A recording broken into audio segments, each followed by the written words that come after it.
you go to Mount Shasta and talk about the high vibrational beings there, and then look, with remote viewing data, we've seen that strange reptilian beings have burrowed themselves into there. I mean, it's the same dang story.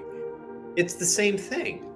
Lovecraft had a greater mission than just writing fictional books, where he was very much on top of and reading many of these things and was releasing things to the point where you have whistleblowers that had come out, and I don't even want to name these people because it's too much, but the evidence is there. It's always been there. It's just that people refuse to believe.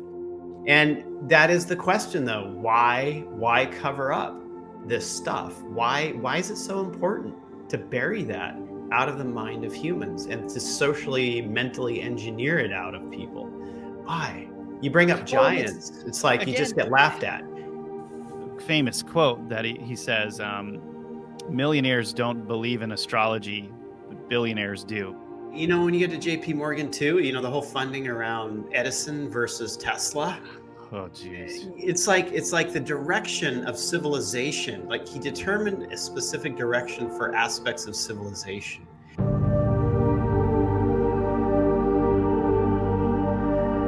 In our last episode in this series on the mysteries of Mount Shasta and Lemuria, we talked about the eminent professor Edgar Larkin, who used a telescope to see Lemuria with his own eyes. Between the 1932 LA Times article we found reporting on Lemurians meeting with townspeople, then Larkin's findings, plus what John remote viewed about the whole situation, there was a lot to talk about. And it led us right into the next topic, which is the occult lore on Lemuria. What do Rosicrucians believe about the lost continent? What references in literature and history left behind strange information? When you hear what we found about ancient Rome, J.P. Morgan, H.P. Lovecraft, and more, you're going to wonder why we never hear about this esoteric history in our textbooks. So join John and me, investigative researcher Rob Counts, for a show that's out of this world. And if you're listening to us, this metaphysical podcast, or watching us on any video platform, go ahead and just leave us a 5-star review. We can really, really use that. Helps us spread.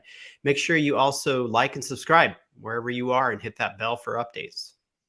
We have all of these Rosicrucians and Masons who are, like these people that are in the Rosicrucians and the Masons are usually high society folks. They don't come out and talk about the stuff that they actually believe. Right. Well, you know what? That part of society, the slightly more elite part of that society, our society, can believe in that stuff, but the rest of you, no, you can't believe in it. Yeah, you're crazy if you believe in it. Right. Which is a funny thing because, I think that they've been heavily involved in general in the Mount Shasta area. They would have to be. Yeah. Dude, California is it's like a walled off fortress. It's weird. Right. It's like, and what I mean by that is it's how much money you have to live in California. Of course, there's tons of people that live in California. It's our most populated state, right? But when you get to the nice areas of California, it has the most expensive real estate in the entire country, easily. Yeah. I mean, every dinky house that's one floor is like $2.5 million to own that house. You're never going to pay that off, right? Your only hope is making good on the mortgage and then selling it for more than you paid for it. I mean, that's literally it, Yeah. The mortgage is going to be like $6,000 to $7,000 a month. I mean, it's it's crazy, Yeah. Probably more, but yeah. So California is a really interesting place, and it's the most beautiful state in the country, easily. I mean, the only state that could be more beautiful, arguably, is Hawaii, and that's a very small island. But California is just amazing, and it has every type of climate in there, and it's massive, beautiful, beautiful state. So it would make sense that a lot of these folks live, especially in that area, and are trying to figure out what's going on and have a little piece of that, in their lives, right? Back to this guy, Wishar Serve, or Harvey Spencer Lewis. So he was reportedly initially interested in the paranormal phenomena and part of a group that investigated and exposed fake psychic mediums, right? So he would be one of these guys, along with, Houdini and stuff, that was trying to expose what was really going on with these spiritualist groups, because they were taking over everywhere. And he became the president of the New York Institute for Psychical Research, then found Rosicrucianism. And he created Rosicrucian Park in San Jose in California, where there's a Rosicrucian Egyptian museum. And it's the 5th planetarium in the US. It's got an Egyptian-style temple there, a science lab, and more. And he also traveled to Egypt, invented some devices, and did a demonstration in 1916 where he appeared to transmute zinc into gold via alchemy. Some weird stuff. That is weird. Saint Germain was said to have being able to transfer gold and or other substances like lead into gold and stuff like that. There's been a lot of people searching for a way to do that. Every king in the entire world would be interested in alchemy for that purpose, to create treasure from nowhere. Yeah, right. The whole alchemy thing. I always took that to be an internal process as opposed to external, which I I'm not believe sure. you are correct on. Yeah. I would agree. Yeah. Holy Grail, all of that. Right. Internal alchemical process for enlightenment as opposed to turning lead into gold. I don't know. I'm metaphorical. That's what I always took it as, but we've never looked into that with remote viewing. So yeah, and maybe because there's a lot of stories we could get into on that, like John Dee was very interesting, and there was a lot of weirdos that set themselves really close to these kings or queens in these different areas. That was their whole life, was doing stuff like that, right? And probably partly as a muse for the king or the queen, who was just interested in someone looking into these otherworldly things, right? I mean, when you're dealing with politics and stuff going on with your people all the time, that's actually probably a nice break. I mean, who knows how much a part of it is that and trying to gain treasure. But okay, so there was this interesting thing that we found here on Amazon where one of Ward's ancestors commented on his book on the Amazon, and he read it because they were related, basically, just to see what was going on. And this person claimed that Ward was oddly associated with the Rosicrucian order, at least in its publishing ventures, but claimed to be the follower of Islam from his early adult years. And some of that spirituality got mixed into his understanding.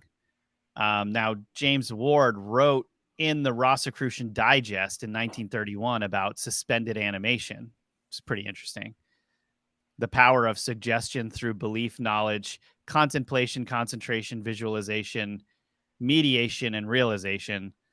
And he claimed he and only 4 other American-born men could penetrate the whole universe and become one with the universal spirit and work with it. Yeah. Great start for someone trying to make spiritual progress. Yeah. Okay, so the guy dies. This is very interesting. I mean, these numbers they just scream of occult here. So he died on January 13th, 1933. So 1/13/33, which is that's jam-packed with occult influence, that number itself. 13 relates to the Knights Templar. They were killed on Friday the 13th. This is where Friday the 13th being bad luck comes from. And to this day, they are still trying to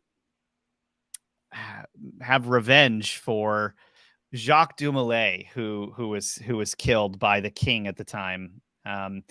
Anyway, very strange that he died on that day. And the Rosicrucian website obituary described James Ward as a Grand Council member, studied medicine in Europe, studied the mystery schools and scientific academies in India, and known as a miracle worker for healing patients, and was a major in the medical corps of the U.S. Army, was an attorney, prosecuting attorney, blah, blah, blah. So he was actually a schoolmate with Herbert Hoover's vice president. So these guys are all, very much, I mean, they're high level into this stuff, like Rosicrucian order, a lot of Masons talking about Lemuria as well. Mm-hmm. And they have a lot of money, I guess, fund sort of things to see if they can figure things out for their own purposes, as well as get the relics. When J.C. Brown had perished, J.C. Brown was the guy that found the mummies in the cave, which he thought were Lemurians, king and queen of Lemuria. Which we covered in a few episodes ago, guys. So if you haven't watched that episode, highly recommended. Yeah, definitely recommended. He was taken out by one of these secret societies. Well, and so what's so interesting about that is, okay, we're talking about, when was it that he was taken out? It would have been in the 1930s, I think. Right. So it's 1930s. There's so much less surveillance at the time, right, going on. And we're talking about J.C. Brown revealing to people that there is a lost tunnel. And then all of a sudden he's followed and taken out by a group of guys, which means that there's some type of surveillance going on in the area. How much of that is still going on? I know, it's just interesting. It's bizarre, right? Like, a group of guys show up to us. You described this in your data, right? Like, a group of guys show up at his hotel, basically take him out, and then bury his body, essentially. It's not because they wanted it and wanted to find it. It's because they wanted it to stay hidden. Exactly. It didn't matter what riches were in there. The information had to stay hidden. Why, though? That's so weird. Why is that? Yeah. Like, you'd think that they would want to go in there for themselves, but there's something else going on. Yeah, but what are you going to do with that stuff? Literally. Okay, let's just say you have all the money in the world to begin with. You find evidence of a lost culture. You already know that you can't fence that stuff on the black market necessarily for the price that it's actually worth.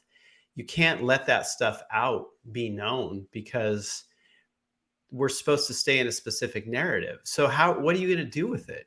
You've got spears that have a memory metal that flip back into place. You've got old ancient tablets with some kind of unknown writing on it. I mean, if this stuff goes out into the public, you got mummies that are, 10 feet tall. If this stuff goes into the public has questions. So what are you going to do with it if you pull it out? Who are you going to sell it to? Well, I don't know. You're going to melt it down? Well, no, but I would imagine some of these, like, look at J.P. Morgan. Like, he collected everything that who knows what was in his collection. Who knows? So yeah, talking about J.P. Morgan, we know there have been rumors that was interested in astrology. And actually, I think it's more than a rumor, just based off of his quotes. It would allude to him being interested in astrology and the occult. But we definitely found that confirmation because in 1926, the New York Times reported on an astrologer who said she regularly read Morgan's horoscope for him, explaining the changing position of the planets and their probable effects on politics, business, and the stock market. J.P. Morgan even invited this astrologer, Evangeline Adams, to visit Asia for a scientific investigation of the occult, whatever that means. And if you'll believe this, Evangeline said that 3 successive presidents of the New York Stock Exchange constantly consulted her for information that would guide their operations. And, J.P. Morgan has that famous quote that he says, millionaires don't believe in astrology, but billionaires do, basically. Right. Effect, right? Right. Yeah. And I visited his mansion in New York City, which is a museum now. And it is just full of ancient Sumerian artifacts. And, all kinds of, like, those scrolls, the cylindrical scrolls and things. And just he was highly interested in these different cultures. And what's funny is Disney actually based the eccentric character who funds the hunt for Atlantis in their movie off of J.P. Morgan. And these occultists and theosophists like Blavatsky and rich people were all hunting for Atlantis, Mu, Lemuria, and then, you've got other people too who started to hunt for it that were more nefarious as well, right? Right. I was thinking a lot about, culture back in the late 1800s, early 1900s in the United States, at least, where there weren't very solidified theories in the public consciousness about certain things, and so it allowed a lot more like public exploration Speculation. and speculation and exciting new things happening, like, when you get to Blavatsky and you get to the idea of Lemuria and there being a lost continent and Atlantis and stuff. I think that people would play with it a little bit more than in the public realm, because things weren't so tightly controlled around thinking as they are today. Even though or you think, around findings. I mean, or look at the around guys. finding, Yeah, the right? guys that exposed originally that Lemuria and Mu would be a thing. Like, I don't even think that's possible to happen now. Right. No, it's Yeah. not possible now. It's just not. I think these ideas were so exciting to people that that the general public would even, jump into it. Also, it's like when you get to theosophy, it's like this was such a new idea because it was pulling the East into the West, into occult stuff, like mashing everything together into one. And it was like the first time that a lot of people in the Western world began to hear about Eastern practices and the mysticism of the East and the deep, deep mystery of it. It really paved a path, I think, for a different type of thinking at that point in time that got shut down. Not that, there's good things about it and there's bad things about it. But I think that ultimately it just opened people's minds up to new possibilities. And JP Morgan and these guys, they ran with it and they had the money to be able to uncover some of these things and get the relics, take information and then stick it in their own back pocket. In their vault. Right. When you get to JP Morgan too, the whole funding around Edison versus Tesla. Oh, geez. It's like the direction of civilization. Like, he determined a specific direction for aspects of civilization on the surface when it came to getting money from people. We can get money with Edison's idea and ideas, but not necessarily with Tesla. So let's go with Edison. Yeah, I mean, there's still a bank that's named after him. And I mean, let's be honest, everybody knows that Monopoly guy was modeled after JP Morgan. Right, exactly. And so that's like the surface level culture that we see now. But what about under the surface? Like, what about the things that he found about Mu or whatever, Atlantis, about ancient Sumerian culture and how that was related to it, that never made it to the surface, that he kept undercover? I mean, you saw back then too, the Smithsonian was interested in burying the whole giant thing. So direction of culture he was involved with. So you got to have a connection to the elite, and you sell it to the elite behind the scenes. But that's what I'm saying. Like, it's mysterious that I imagine that they would do this with a lot of things, maybe even some bizarre things, but then with something like this, they just want it to stay hidden. It's so much more convenient for it to stay hidden than to even open that. That's what it is, really. It's way more convenient for it to stay hidden. Well, look at what so during the Depression in the United States, Depression era, the Smithsonian Institution, in classified ads across America, basically put an ad out that said, "Do you need a job? Help us dig up the mounds of America so we can catalog everything in them." So you had tons of people flocking to these locations to try to work, to have a job, because people didn't have jobs, they couldn't eat, to work with the Smithsonian. They used that in order to dig out the mounds of America. And so that's really when all that stuff went away and disappeared. They dug it all up. They paid people to dig them all up at that time because they could get really cheap labor. And that's when they erased that bit of history. So it's like, it is easier you couldn't hide the mounds of America. Eventually people were going to dig them up.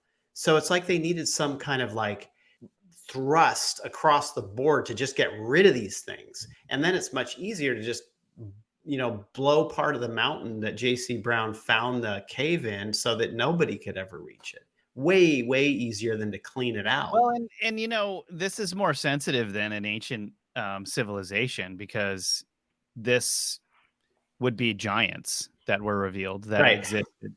And so the giant stuff tends to get hidden rather ferociously. because that would blow. I mean, that would provide evidence that there of biblical references that are in there. It would allude to a lot of things that science is calling impossible. Evolution would have to be looked at again very closely. A lot of things that have been structured around what people now believe Yeah, would become what's called problematica. yeah, So if you absolutely. guys haven't read the book Forbidden Archaeology, I highly recommend it. So Forbidden Archaeology talks about, this idea of problematica and all the things that have been found up to today that scientists couldn't accept and would just put it into this Right. bucket. I mean, And it's actually a really simple thing to go through all that stuff because a lot of it is publicly available information, and become absolutely convinced that our world history is not what they say it is. And it doesn't take anybody telling you. It takes you just stepping out and researching these things and thinking logically about them. It's all it is. So, the evidence is there. It's always been there. It's just that people refuse to believe.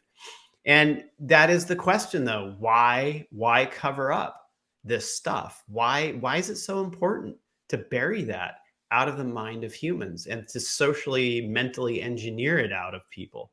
Why? You bring up well, and it's giants, it's like you just again, get laughed at. yeah, it's like you bring up giants and you get laughed at, but somehow these elites are like cool with just talking everyone's ear off and like discussing Lemurians. It doesn't Right. add up, actually. It's kind of No, it weird, doesn't add up. right? And there's so many references to the original reason why Lemuria, the word Lemuria was coined, was because lemurs were found in a few different places, and these folks that had found evidence of this realized that these continents must have been together at some point. Okay, so Lemurian, the idea of this name Lemur or Lemuria comes in part from this, but there's been some other areas where there's some interesting things, like some other references in history, like literature and ancient Rome. I found some really weird things. In Faust, by a guy named Goethe. That's how they pronounce it over there, but it looks like it's spelled Goth in English. But anyway, Goethe. So a gang of lemurs, which is a species of monkey, okay, but was also the name for a type of ghost, are under the supervision of the demon Mephistopheles and work at digging Faust's grave in this. And this is a very occult book. I mean, it's referenced a lot, let's put it that way, because the whole idea around Faust was making a pact with the devil, right? Now, in ancient Rome, lemurs were considered restless spirits of the dead who were frightening or troublesome and had to be appeased. They were associated with larvae or evil spirits. According to some sources, dying without a surviving family would create an evil lemur ghost. Those who had died prematurely were also trapped on Earth until their allotted lifespan was up, until they're including victims of murder and violent death, executed criminals, and drowning victims. So if you died unnaturally, I guess you could say, before your time was up, you could turn into one of these. Now, because some lives that had died prematurely were unable to enter the underworld, the afterlife, or earthly life, the spirits became spiteful and harmful to people, having intense loneliness and feeling neglected. And these lemurs were pacified or exorcised each year at a festival in ancient Rome called Lemuria. And the 3 days of the festival were May 9th, May 11th, and the 13th. The temples were closed, no marriages were allowed, and ceremonies were performed. So this Lemuria festival, plus other ceremonies in May, created a superstition that it was unlucky to marry in the month of May, which really still is a thing now. I Weird. thought it was like I thought this whole thing was around Remus, who was the Remus was the werewolf. well, he was the co-founder of Rome, right? Killed by his brother Romulus and Remus, and then the whole it used to be called Remuria, like the festival, and not Lemuria. and a lemur was Remer or whatever, Remus, who was the ghost of Remus coming back to mess people up, mess his brother up or whatever. And then it got weirdly changed into lemurs and Lemuria. I mean, that's what I thought it was. It may be. Yeah, but it all originated with Remus, Romulus's brother, who was and sometimes assassinated. And sometimes these letters get changed. But yeah, it is interesting that we have some of this in history. Right. I don't know, when did that change to lemurs and Lemuria? That's so weird. Like, how could you change that to Lemuria? I just don't get it. That is very, very weird. It could also be, that I mean, L's and R's in different languages sound really different. And so sometimes when they're getting translated, they're using a sound instead of the actual letter because it sounds more like that. So it's possible that happened.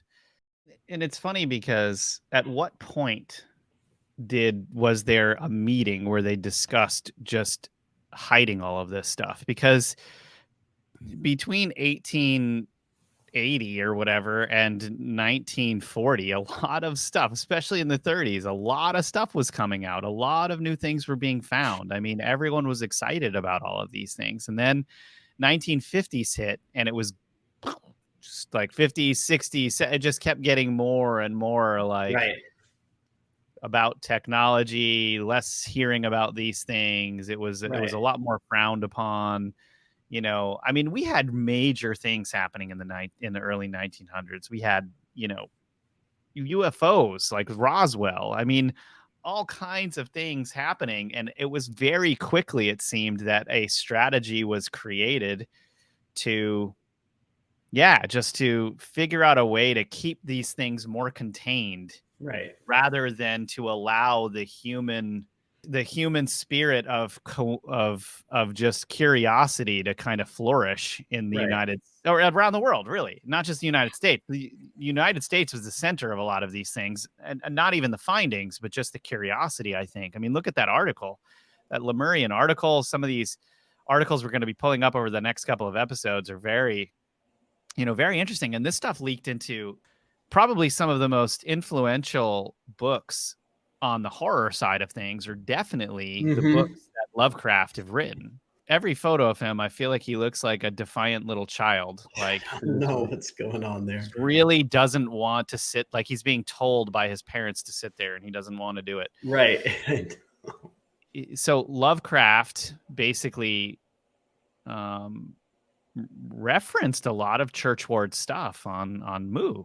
I mean, so the first human beings inhabited Mu, although some say it was Lemuria, and he hinted that there could be a connection between the two continents, right?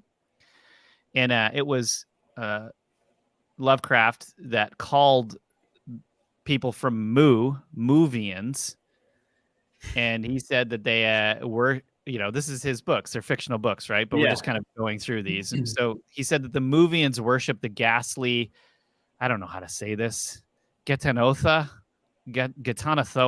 thank you, a gigantic abomination whose appearance is so hideous, anyone who gazes upon it or its image is petrified into a living mummy. So this is similar to Medusa, actually. It's a hellish god or patron demon brought to Earth in prehistoric times by aliens. They built a colossal fortress atop a mountain in the lost continent of Mu and sealed Gatanathoa below it, beneath a vast trap door. So when humans arose after the departure of the aliens, they too worshipped the monster out of fear of its frightful power, offering sacrifices lest it emerge from its crypt and wreak havoc. So it sounds like the Kraken a little bit too. Lovecraft, very creative, weird guy.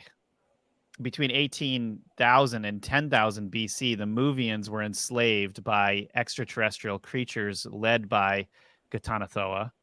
And at some point in history, the people of Mu waged war against the Atlanteans. Like, it's all of this stuff that I think a lot of these folks, these elite folks, are interested in, all written into fictional books. But it's what's strange is not that someone would create fictional stories from this, but more how much it's being pushed in society even up until today. Right. And the thing about Lovecraft is that while I don't think, I mean, he really took license. He took these little nuggets from that time period of what people were talking about in the more esoteric realm and just ran with it into his like the darkness within him. And so I don't like when you get into some of his stuff, it's just so way out there that I don't think that there's a lot of reality in a lot of what he wrote, except for these, he took these nuggets and then expand. Maybe there was, but yeah, some of it's just so out there. You know, I don't. I think we're gonna need to do a show just on Lovecraft because Yeah. I don't. After the research, the initial research that I've done, I was really hoping that it would be fictional. But the more I look into this guy, the more I'm finding connections to Middle Eastern writers and authors that were talking seriously about these things. And the more I'm finding that the occult, some of the folks in the occult corners of the world very much were taking these things very seriously. And not just the more well-known ones like Aleister Crowley. It's become a thing to the So point he's where, like digging up the world of demons and monsters, and well, okay, so that's I coming out believe of the occult, and then much in the same way that Tolkien was taking from historical documents that he claimed, or yeah, that we assume, or that he allegedly was taking from the Oxford Library. It seems that Lovecraft had a greater mission than just writing fictional books, where he was very much on top of and reading many of these things and was releasing things to the point where you have whistleblowers that had come out in the, I don't even want to name these people because it's just too much, but in the late 1970s, in the 80s, who were claiming that these demons that had been talked about in these Lovecraft books were specifically used in some of these occult rituals, which is very bizarre. Like, why call upon Yog Sothoth in a 1960s movie? Like, what was that movie called? The Dunwich Horror, right, where it's like that movie. Have you seen the Dunwich Horror? Who yeah. was that directed by too? Dunwich Horror was Well, that's directed. the whole thing with Lovecraft is that what came first, the chicken or the egg? Like, because his stuff gets so incredibly astounding and outlandish that was he how much did he shape it versus how much did it shape him? Obviously, the director, the writers of the Dunwich Horror are taking from a bunch of different things to create this. Okay, but Yeah. what's that's the director right there. What Make is it go that? away. It's the director of the Dunwich Horror, Oh. Daniel Haller. Obviously they're pulling from some of these fictional things, but when a whistleblower comes out and says, "Oh, it's basically like the rituals that they have are very similar to the ones that were in the Dunwich Horror," where now you have, it's almost like an out where you're taking something from fiction and something from real life and you're putting them together and creating a story out of it, which looks ridiculous. But then whistleblowers are coming out saying like, no, this is actually what they do. People are going through these rituals or these things. And then you're like, well, Right. this is really weird. And then that whistleblower ends up, getting offed very mysteriously.